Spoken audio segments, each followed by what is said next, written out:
I'm here at the 2016 Great American Outdoor Show, and I'm excited to be joined by the boys from LOCASH, Chris, Lucas, and Preston Brust. Guys, first I just want to thank you for coming out and taking a few minutes to sit with us. Man. Wouldn't have missed it. All right, I know you guys are both hunters.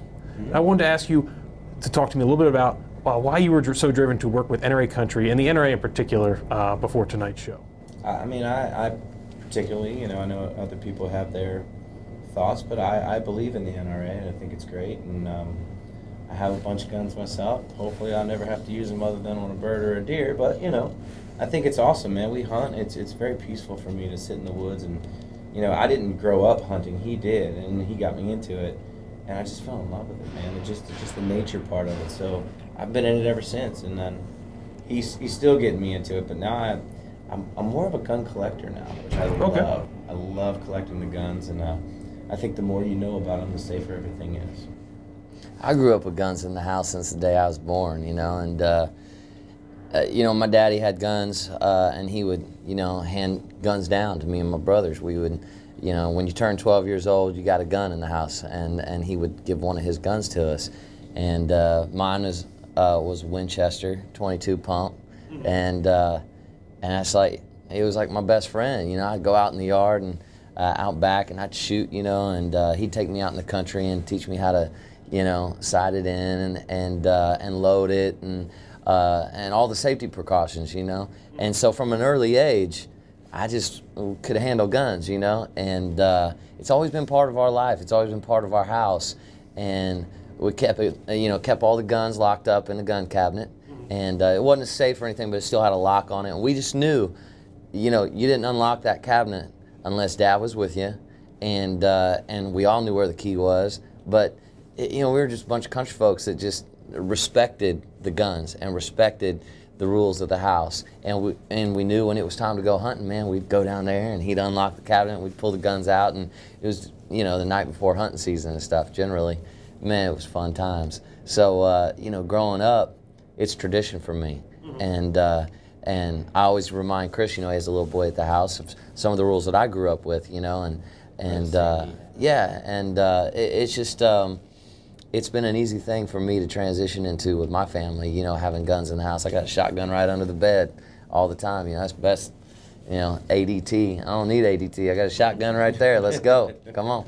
All right, now let's get down to hunting a little bit. I've seen some YouTube videos of you guys doing a little turkey hunt and a little whitetail hunting. Oh boy, here we go. What do you each really like to get after? We have a lot of fun when we go hunting. We love some turkey hunting. Turkey is my favorite. Okay. Turkey, and I love pheasant. He's the bird hunting guy. He loves, let me tell you something about Chris. Chris loves to hunt. He loves to be in the woods. But if there's ever been a cartoon made of an animal, he can't kill it. So, like Bugs Bunny. Other people killing it. Bugs Bunny. I just can't do it. Dude ain't never going rabbit hunting. Unless I'm hungry. He hears Unless I'm that voice starving, in his then I understand head. it. He sees the cartoon, and he will not shoot a bunny. And I'm like, it's a rabbit, not a bunny. They just made the movie He's like, Freebirds. nope. And now, when I watch the movie Freebirds and I'm watching it with my son, I wanted to eat all of them. Well, let me tell you a quick story. So we're deer hunting, actually. I talk him into going deer hunting. I'm like, maybe he'll enjoy deer hunting, right? So we go out in the woods, but there's only one tree stand. And so I said, and it was pretty high up, and I said, well, one of us is going to have to sit on the ground. And I'm whispering. So there's bears. Oh yeah. So I said, listen, I'm gonna go up in the tree because I need to get a clear shot, And if you're comfortable with this, you sit down on the ground at the base of the tree and just watch. And just get a feel, see if you like it. Pictures and, be cool. So I get up there in the tree, man, and I got this little thing. I fill my pocket full of Skittles to keep me awake, So I'm sitting up there and I'm eating Skittles, and I get this little thought, And Chris and I, no deer came by. we have our phones with us, So I text down there to him. I said, you okay? You need anything? And I left a buck knife with him down there, but that was about it because he didn't have a hunting license. I didn't want him to get in trouble, So I left my buck knife down there. And so he's down at the base of the tree with a knife. That's all he's got. Saved me with a bear. Just hanging out. For sure. Make him feel a little bit more comfy. Right. So I start dropping Skittles, around. And, there's leaves in the ground, so I'm dropping the Skittles down and I'm watching him. He's like, he's hearing this and he's starting to get nervous, and I'm just joking, And then all of a sudden I hear coming through the woods. And I was like, oh, here comes a deer, So I'm like, I'm getting all set and ready. And Chris is already spooked a little bit because these little sounds have been all around him. So he's kind of got the knife out, you know. He's sitting there looking around. He don't see nothing. Then he hears it coming, so he looks over. This thing is not walking. This thing is running. And he warned me before I went up in the tree. He said, look, I don't know if I'm going to let you shoot a deer if it walks out. I might scare it off because I'm not sure if I can let you shoot a deer. And I was like, well, I'm going to shoot it before you can say stop. And so here comes, out of nowhere, maybe, well, I'm just going to go ahead and say the biggest turkey I've ever seen in my life. Steps out, wild turkey. It's a psycho turkey. It's a psycho turkey. This turkey, there's no hens around. There's nothing around. It's a big old gobbler, man. Crazy. And he comes out, it's fall. You know what I mean? So we ain't called him or nothing. He's just wild. He's just moving. He's got his neck working. He comes out, and Chris is texting me and was like, what the is that?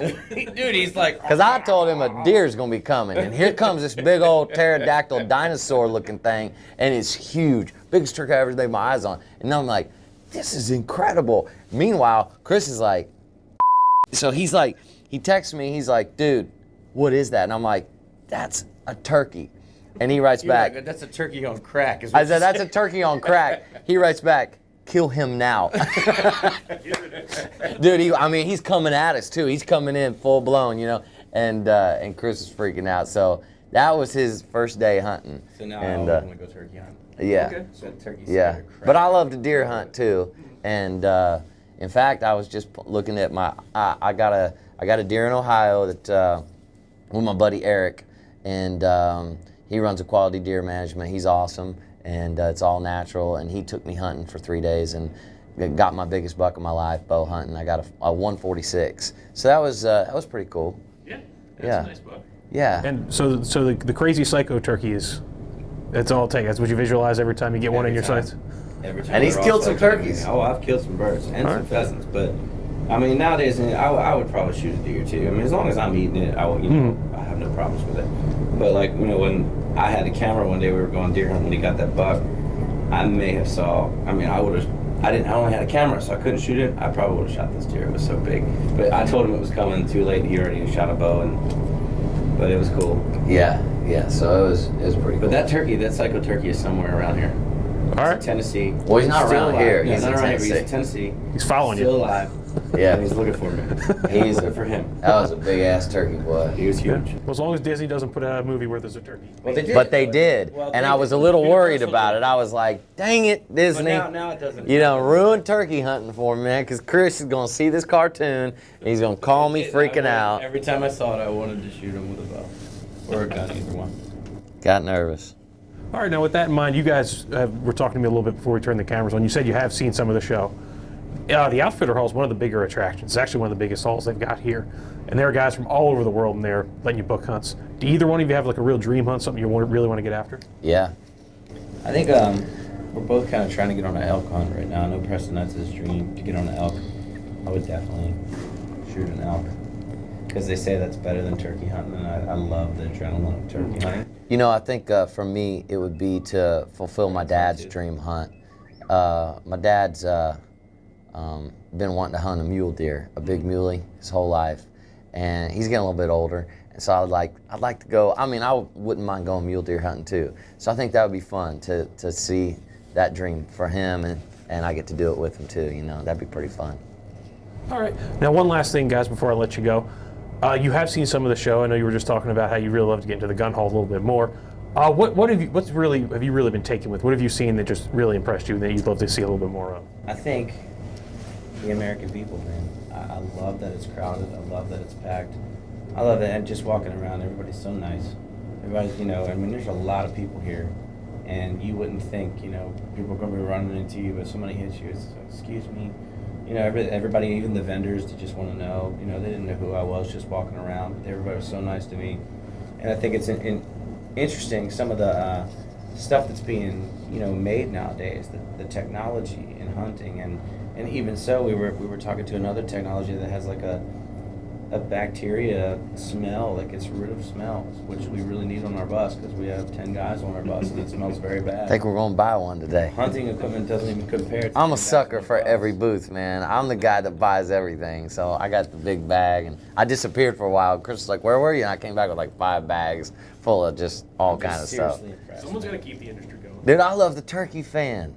I love that big old turkey fan that It's opens up cheating, like an though. umbrella. It's kind of cheating, isn't it? And you set it up, you're like pop, and then you just take it straight to the turkey. And you're like, surprise, I'm a human, boom.